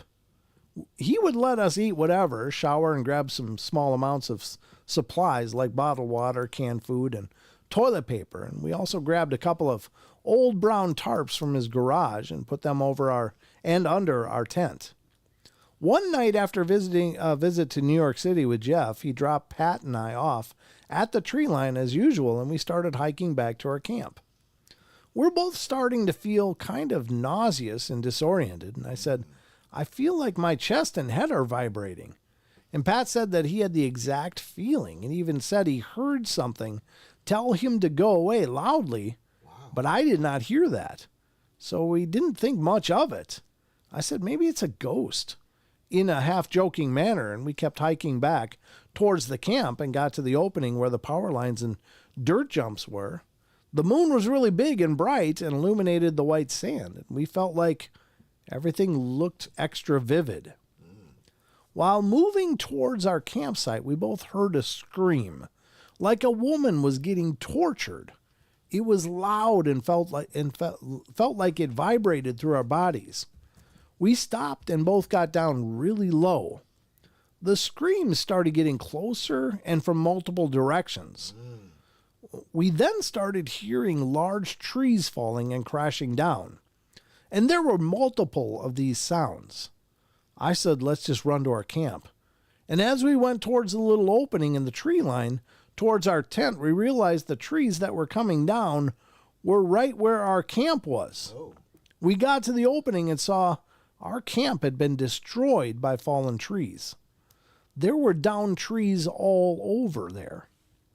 We ran the other way through the soft sand and heard the sounds of leaves shaking, and we both looked back, and there were at least 5 to 6 trees violently shaking right where we had just been standing. We were in shock. We ducked inside of the dugout sand pit and got down and huddled up together, and Pat was literally crying, and he never cried. He was the least emotional person I've ever known. He's now a biker / driller, haha. And that's when I heard, leave, as if my own mind had told me to do so. As that happened, Pat looked at me with a face that I can only describe as, did you hear it? I know it's hard for me to say, it sounds so ridiculous, but it happened nonetheless. The screams were still happening and started sounding like words of some kind. And I said, we should look to see if we can see anything. And when we did, there was a tree being smashed from left to right between 2 larger trees. We could see the roots and dirt flying off it with every hit. It was so loud and violent, we could feel it vibrate through our bodies. And that's when things got even weirder. Oh my God, really? Yeah. I noticed this dark shadow in a dead, twisted, burnt-up tree. And we were staring at it for what seemed to be an hour, but it was probably not that long. Usually. It looked like a person was hanging from the tree. Ugh. I was like, oh my God, is that a dead person? Is that a suicide? Is that a murder? And we both agreed that's what it looked like. Then it appeared to be moving, and it dropped from the tree and was standing upright and very large. It only looked like a black silhouette, as it was probably 2 a.m. at this point, and very dark as the moon was starting to hide behind the larger pines. It then dropped to the ground on all fours, but spread out and made an almost laughing-like noise, but not a friendly laugh, almost hyena-like. It was running at incredible speeds through the soft sand toward the tree line and then did a 90-degree turn right towards us. Wow. Oh, that's got to be horrible. Horrible. We literally collapsed in fear and got down back into the sand pit, holding each other so tightly that we had bruises on our arms and shoulders the next day. As we laid in the pit, the thing kept running by and kicking large amounts of dirt and sand on us. Oh, wow. And we can make out some features as it circled us.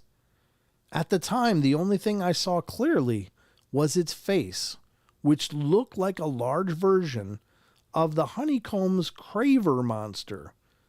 You're kidding. Excuse me. But crawling around like it was imitating a spider or something with its stomach almost touching the ground.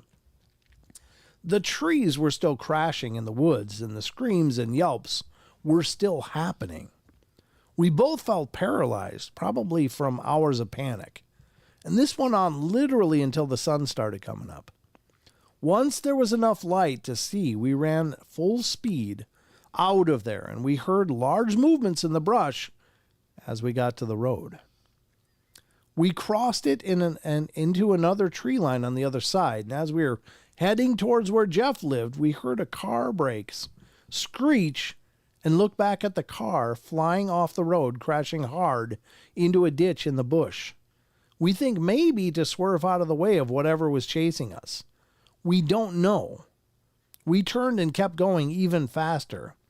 And Jeff had already left for school, so we had nowhere to go. We walked to the nearest train tracks and followed them for around 7 hours, which is about 18 miles, south towards our hometown. We got to a street crossing and randomly saw a girl we knew driving to her parents' house. She saw us and said, "What the hell happened to you guys? And where have you been? People think you're both dead." We told her we were living in the wilderness to avoid detection and that we're forced out and have nowhere to go. We were bloody from the pricker bushes and falling down so much.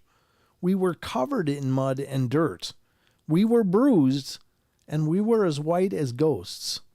She was the nicest person ever and told us to get in the car. She took us back to her apartment and told her parents something came up and she couldn't visit them. She let us live at her house for a long time. She called us her adopted children, haha. We never told anybody about that experience, and we never went back for our gear. Mm-hmm. Wow. Look at that. Yeah. That's a hell of a story, huh? Yep. And it's a long one, but it's, it's very, very thorough. Right. And then they go, and that's when it got weirder. I know, it's as if it wasn't already weird. Jeez. Yeah, there's that video out there of, you're looking out into the woods there, or whatever, and you see that giant tree just shaking, and that's every time he said that they were shaking. That's what I saw. Yeah. So. Well, it reminds me of Chucky. Chucky recently. I mean, he just not too long ago had an experience like that. He was out sighting in a gun, and he saw a tree just whipping back and forth off in the distance. Just one tree, no wind. But this big tree was just whipping back and forth. So, I mean, it doesn't surprise me at all. I don't know if Chucky's in the chat or not, but he can speak to that himself. Yeah, he took off. He said he was really tired and he had to get out of here. Sure. Cookie Jarvis is here. Who? Chris Jarvis. Really? Yeah. How you doing, Chris? Good to see you, man. It's been a long time. It's been a spell. It's been quite a spell. It's been a minute or two. Just a few minutes, as it were. I got to take off my slippers. My feet is sweating. Oh, boy. Yeah.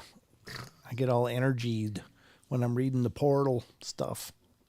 Here we go, ladies and gentlemen. We're going to dive over into phantomsandmonsters.com. Monsters. Phantoms and monsters. And I there's so many to choose from here. Lon's always pushing out more and more articles and things. And I could do a Phantoms and Monsters show, except Lon already does one, and it's called Phantoms and Monsters Radio. It's a very good show. It is available on YouTube, so take a look for Phantoms and Monsters Radio. You'll find it, and you can support it, and definitely stop over to phantomsandmonsters.com, because he publishes more articles than he could ever cover on his shows. Yep. And you can find a lot about Alon's research efforts that include many researchers around the country and the things that are looking into, whether it's Dogman, Bigfoot, the Mothman, and paranormal and Fortean topics. So, as well as his published works. So it's definitely one of the pillars of the paranormal has been Phantoms and Monsters forever. And he's been a good friend to us and has been on the show a few times. So we're going to have him back again. Have a new discussion, don't you think, Don? There you go, yeah.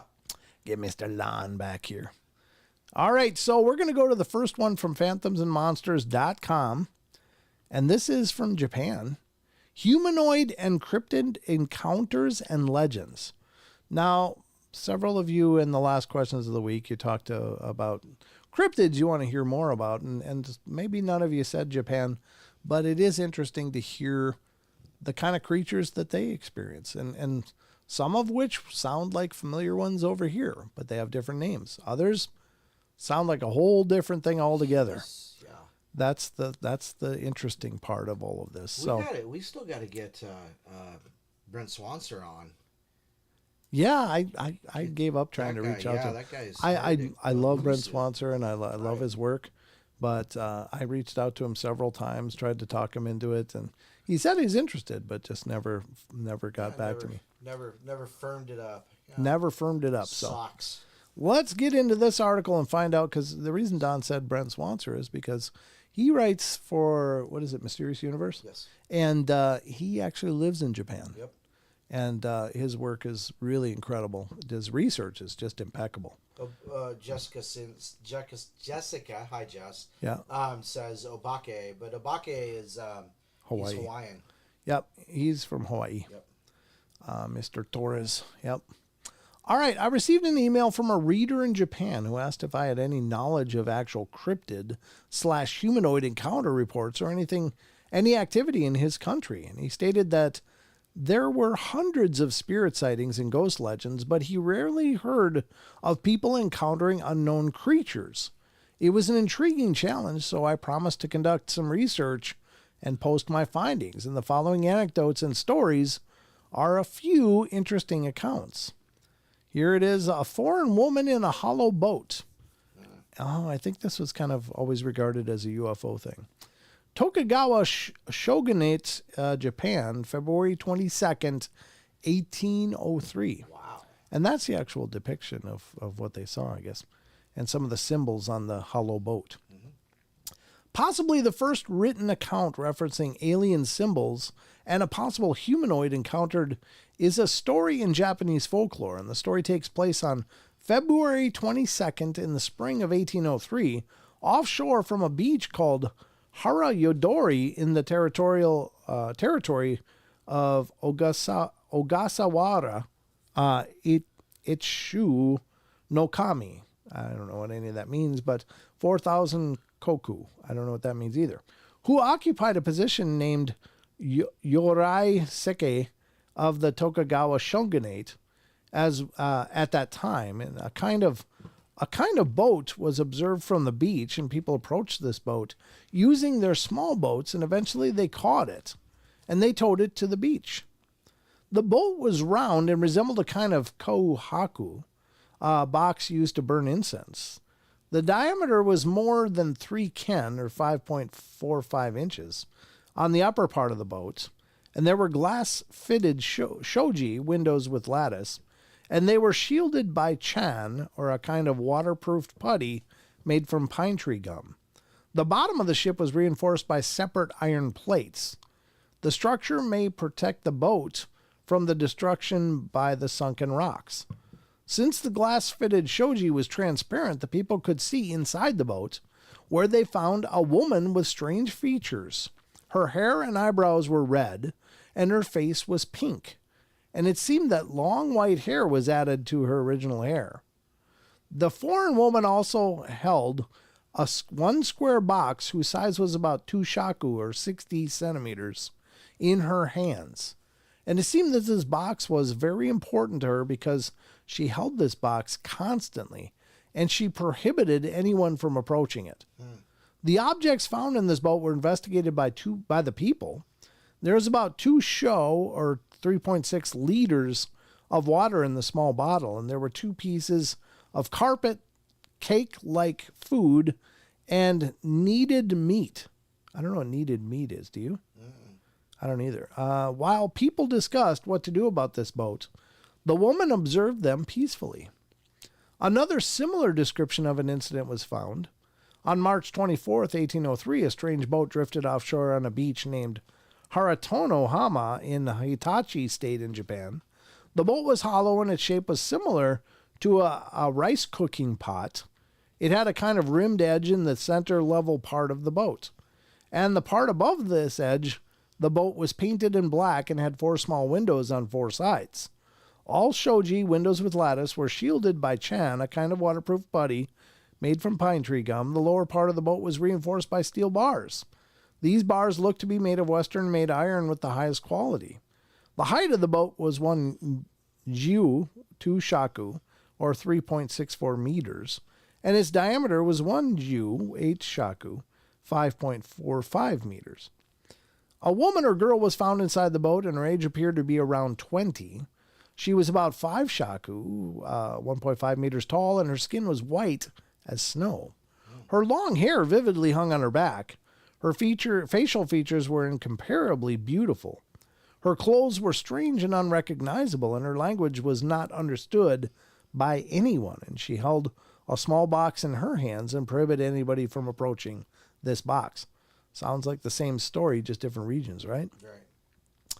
So here's Japanese cryptid wolves.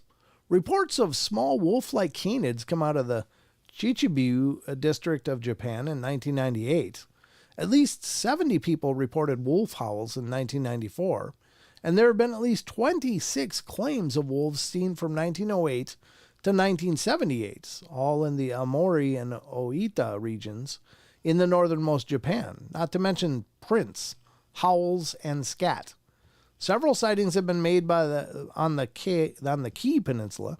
In 1936, a man in Hongu supposedly captured a wolf pup, but released it in case a parent attempted to retrieve it.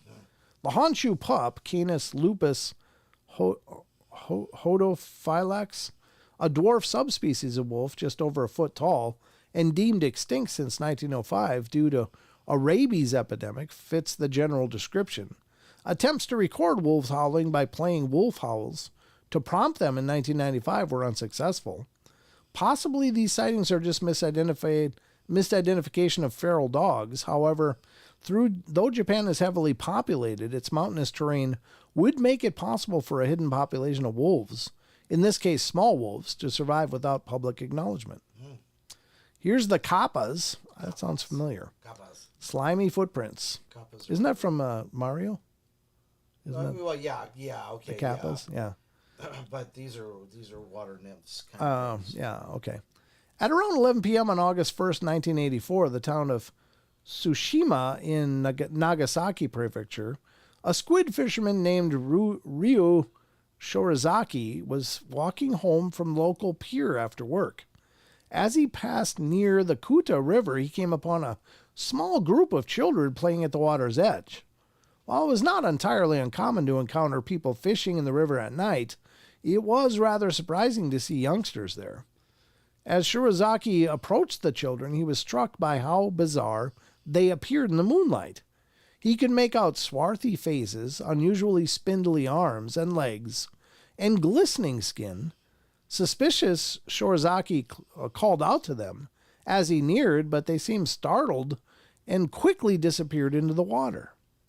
The next morning, when he returned to the same spot, Shirazaki discovered a set of moist, teardrop-shaped footprints on the nearby pavement. The prints, which appeared to consist of a slimy substance and that had begun to coagulate under the hot morning sun, stretched for about 20 meters. Each footprint measured 22 centimeters, about 10 inches, long, and 12 centimeters, 5 inches wide. And they were spaced about 50 to 60 centimeters, or about 2 feet apart. Shirazaki and a few curious onlookers immediately suspected the footprints belonged to a kappa. People began to gather around as the news spread quickly throughout town, and all agreed the prints belonged to a kappa. In the minds of many residents, the footprints confirmed the existence of the river imps they knew through local legends. When police forensic investigators arrived on the scene, they determined that the slimy footprints consisted of an unknown secretion, and they took a sample to the lab for analysis, but the results unfortunately turned out to be inconclusive because the sample was too small. The police eventually dropped their investigation, and the mystery of the slimy footprints was never solved. Dun, dun, dun. Exactly. Here we go, the unclean guest. Another recent kappa encounter occurred on June 30th, 91, in the town of Saito in Miyazaki Prefecture, when an office worker named Mitsugi Matsumoto and his wife Junko returned home for the evening.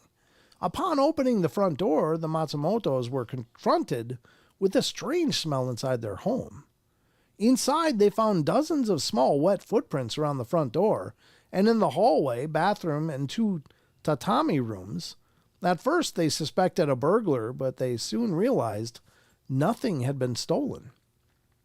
The police briefly surveyed the house, but found nothing except a floor soiled by 30 footprints, each measuring about 7 centimeters long and 6 centimeters wide and having 4 to 5 toes. To Matsumoto, the footprints did not look human, nor did they appear to belong to any animal he could imagine. They were practically square. Yeah, really. It's like 6 by 5. Yeah. That's pretty square. Later that night, as Mrs. Matsumoto was putting laundry away, she discovered an unusual orange stain on some clothing. The next morning, what? Oops. Oh, the next morning, as Matsumoto inspected the house more closely, he discovered a deposit of orange liquid on the portable stereo in the tatami room, and he took a sample to the local public health center for analysis. And the results indicated the liquid had been an extremely high iron content and a chemical composition resembling spring water. Troubled by the incident, Matsumoto decided to visit a shaman. After listening to Matsumoto's story, the shaman encouraged him not to worry, explaining that the kappa indigenous to the nearby swamp enjoyed playing the occasional prank on local residents, and the kappa were harmless, the shaman told him. Harmless perhaps, but Matsumoto found the kappa difficult to clean up after. Yeah. He tried using detergent, paint thinner, and gasoline to remove the footprints and orange stains, but nothing seemed to work. Sounds like old Greg to me. Oh, God. I hate old Greg. That just is creepy. Don't you like old Greg? Don't you love me? God, so twisted. I couldn't even watch that whole thing through. I know. It's just like, bad, oh, this is so disturbing. It was bad. Yeah. That's weird stuff. That is so wrong. There's some things you just can't brace for. Old Greg is one of them. Old Greg's one of those things. God. Leave out some Baileys. Is old Greg like Baileys? Yeah. I didn't get that far into it. I was so disturbed. I was like, I can't watch this. It was, and you know what's funny is that's the only time he's ever appeared in that series, The Great Boosh. It's the only time he's appeared. God, thank God. That was so weird. Here's a story from April 10th. What are we doing for time? I don't know. 46. I think I can get Wow. through this. Yeah. Okay. Time flew, but it's not a long article. We can read this. Because this is a tourist transforms into reptilian-like humanoid in Susa in the Dominican Republic. Is this from Billy Did Corgan? I said the Republican. Sorry. Oh no, I don't know. Dominican Republic. Yeah. Yeah.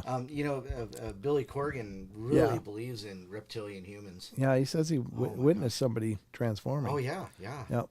That's Billy Corgan from Smashing Pumpkins. Smashing Pumpkins. The band in the 90s that kind of disappeared, huh? No, actually, he's still making a lot of music. Is he? Is he just writing or is he performing? No, he's performing still, yeah. Is he good? He's still good, yeah. He's still all right. Yeah. Okay. I never really thought they were great, but they were good. It was kind of a niche, though. They really had a niche sound. They did, yeah. Or niche, however you say. Especially when you name something about chocolate starfish and such. Hot dogs and chocolate starfish, is that what it was? I can't remember. It's not my fault. It doesn't surprise me you'd remember that at all. Well, you were talking about rear admirals earlier. So yeah, well, it just hit that. And I just heard you thinking about it. I was like, oh, I said it, and he's fishing it. All right, a Dominican lady of the night recalls a harrowing experience that she had with a client who had transformed into a reptilian-like humanoid. Ooh. I received the following account. Hola! Back in 2018, I went to the Dominican Republic to spend time with my parents. Well, I'm a very social guy, so I made friends with a lot of the Dominicans, as well as Haitians in the neighborhood. One night, I was hanging out with my new friends, and one of them decided to tell us what had just happened to a girl who we all recognized from the area, and she was a lady of the night.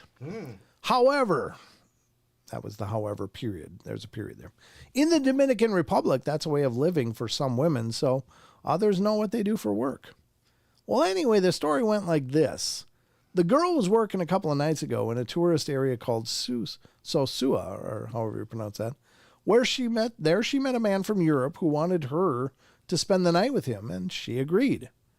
Before that, they were enjoying the night, drinking and partying at a bar, and after drinking lots of beers, they left the bar and headed for the man's place.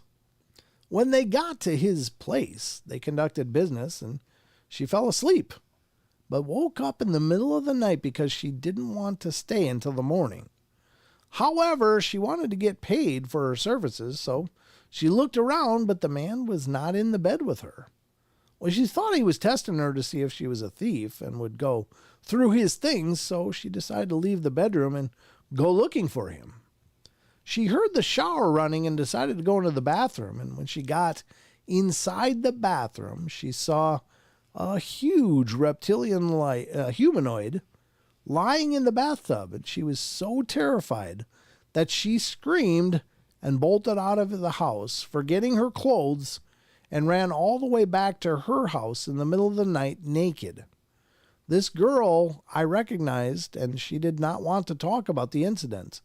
And she was so traumatized that she feared telling the story to anybody. There you go.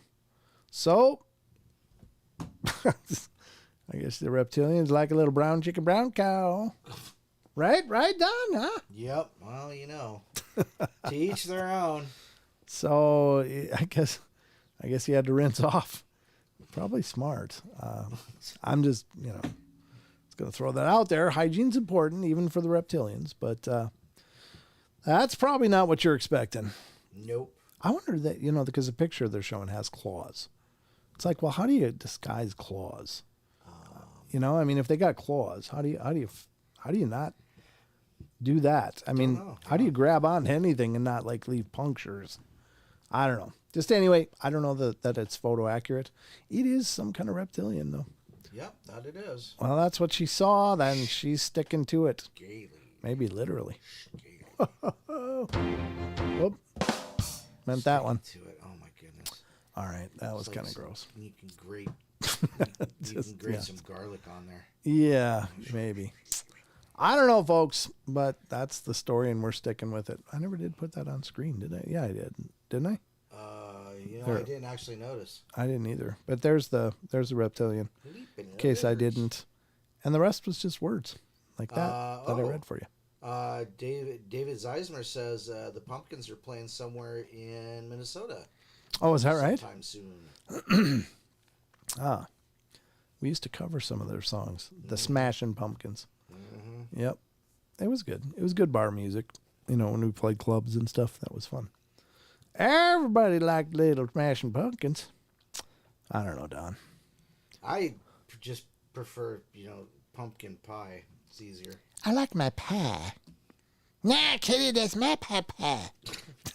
Hey, Kitty's being a dum-dum. Nah, Kitty, that's my pie. I know one kitty is staying with Mama tonight. Little Cartman. No Cartman? Come on. No Cartman fans? Come on. All right. Well, I tell you what, folks, I think we've done a whole show. Really? At least as much as we can squeeze in to look at the clock. Yeah, it's like our Speedos, as much as we can squeeze into it.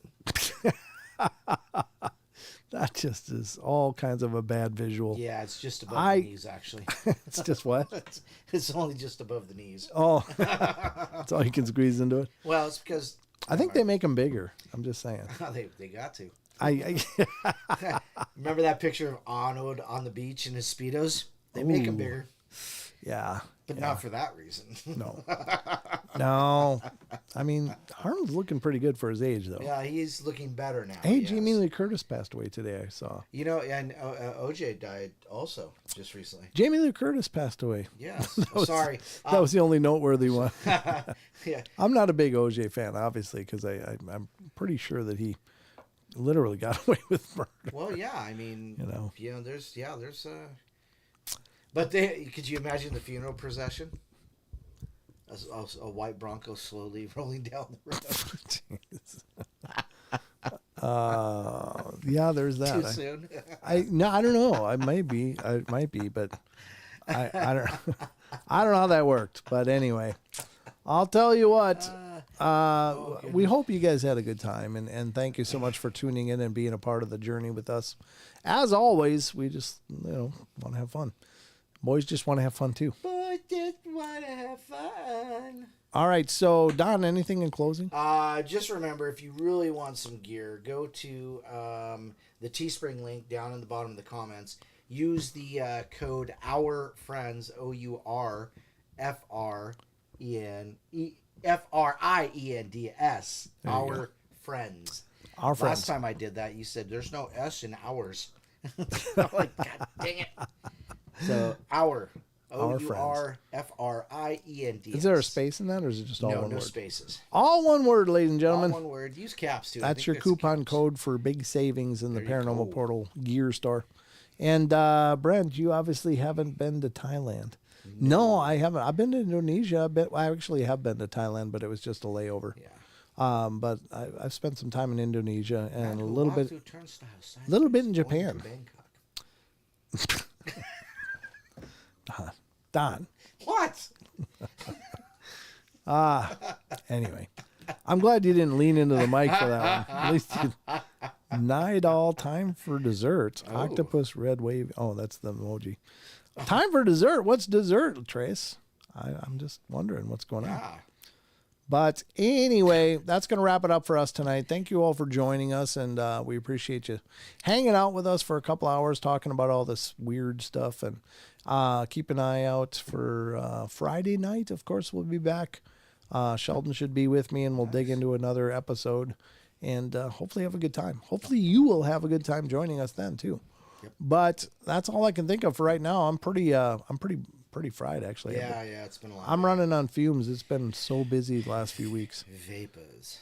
Like literally, I've just been in a frantic race for the last few weeks. Right. And maybe it's bad time management leading up to that, but at any rate, I had to crunch for the last 3 weeks, and I think I'm finally catching up, and so that feels good. But at any rate, be back Friday night, and if you haven't checked out the podcast or the video podcast, please do. Are you going to talk about who's going to be on this next podcast? I think you should. I wasn't going to, but I mean... Well, if you don't want to, then... Chris McKinnell? Yeah. Is that what you mean, Don? Yeah. You mean the grandson of Ed and Lorraine Warren? Ed and Lorraine Warren. You mean the co-founder of the Warren Legacy The Foundation? Warren Legacy Foundation. You mean that guy? That guy. That's who's joining us, ladies and gentlemen, and that'll be on next podcast. Chris McKinnell is joining us, and you have to forgive the sound quality, but he was actually remote calling me from a mountain village in Costa Rica. Yeah, they've got good coffee there. And yeah, I'm sure they do, but it's not a good connection. So it actually came out pretty It well. did. But yeah, It did. give it a listen. You'll like it. it was a really interesting conversation. He's a fantastic guy. We had a lot of fun talking, so that'll be on the next podcast. Watch for that Monday. That'll be coming out, but there'll be a lot of time. Monday. A lot of time between now and then. So anyway, guys, I hope you have a good night. And remember, we love you all. Be good, be kind, be nice. Take care of each other. Help each other out. Find the magic in every day. And remember to laugh as much as you can. And if anything else comes up, keep an eye on paranormalportal.net or the social media for any announcements. But I don't think I'm missing anything. Nope. So, there is a conference coming up June 8th if you're in Afghanistan. Afghanistan. It's No, not in Afghanistan. It's in Montana. It's in Kalispell. Kalispell, Montana. And Don and I are going to be heading over there for a Bigfoot town hall with the crew from Bigfoot Today. And we're going to be hanging out over there. And it's a free event open to the public. It's on Saturday, June 8th. So we hope you'll join us and come hang out with us. Come say hi. I mean, if you can make the journey, come hang out with us, say hi, and it'd be great to meet you guys. So Yep.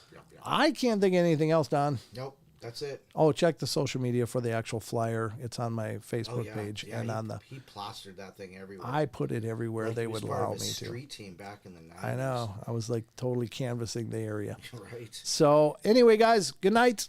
Love y'all, and I think that's it. That's it. All right, roll the credits. Good night.